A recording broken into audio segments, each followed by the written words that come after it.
आगरा जाने से पहले ही ट्रिप का बजट शॉपिंग ने उड़ा दिया।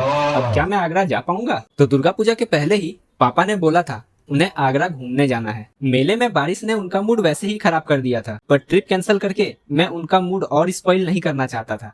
बस इसीलिए मैंने प्लान कंटिन्यू रखने का सोचा और आज हम दोनों निकले हैं मार्केट शॉपिंग करने। सबसे पहले पापा के लिए एक अच्छा सा चप्पल लेना होता है, तो हम आते हैं श्री लेदर्स में और कुछ जोड़े देखने के बाद पापा को ये वाली चप्पल पसंद आती है। उसे फाइनल करके पेमेंट करने के बाद हम निकल पड़ते हैं कुंदन भैया की दुकान की तरफ, क्योंकि हमें ट्राउजर और हाफ पैंट भी लेना होता है। सारी चीजें खरीदने के बाद बिल होता है 1680 रुपए का, जिसे सुनकर मेरा दिमाग और बजट दोनों हिल जाता है।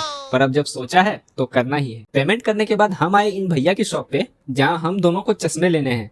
तो एक एक करके हम चश्मा ट्राई करने लगते हैं। फिर पापा के चश्मे को फाइनल करने के बाद मैंने अपने लिए चश्मा ट्राई किया और मुझे ये ग्लास बहुत पसंद आया। फिर थोड़ी सी बार्गेनिंग की और दोनों चश्मे अपने पैकेट में डाल लिए। अब जरा देखकर बताओ भाई, ये चश्मा मुझ पर कैसा दिख रहा है। फिर कुछ और जरूरी चीजों की खरीदारी की और फिर हम निकल पड़े घर के लिए। रास्ते में जाते हुए हमें दिखा ये मूंगफली, जो कि ट्रेन सफर का एक खास हिस्सा होता है, तो मैंने वहीं से लेना ठीक समझा।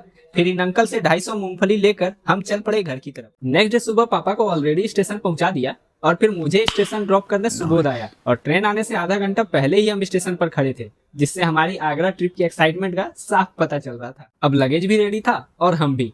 थोड़ी देर बाद ट्रेन आती है और हम अपनी अपनी सीट पर चले जाते हैं। फिर सुबोध भी हमें सी ऑफ करके घर चला जाता है। सो गाइस, शॉपिंग कंप्लीट करके हम आगरा के लिए निकल चुके हैं। आगे ताजमहल और बाकी व्लॉग्स भी आपको देखने मिलेंगे, तो चैनल को याद से सब्सक्राइब जरूर कर लेना।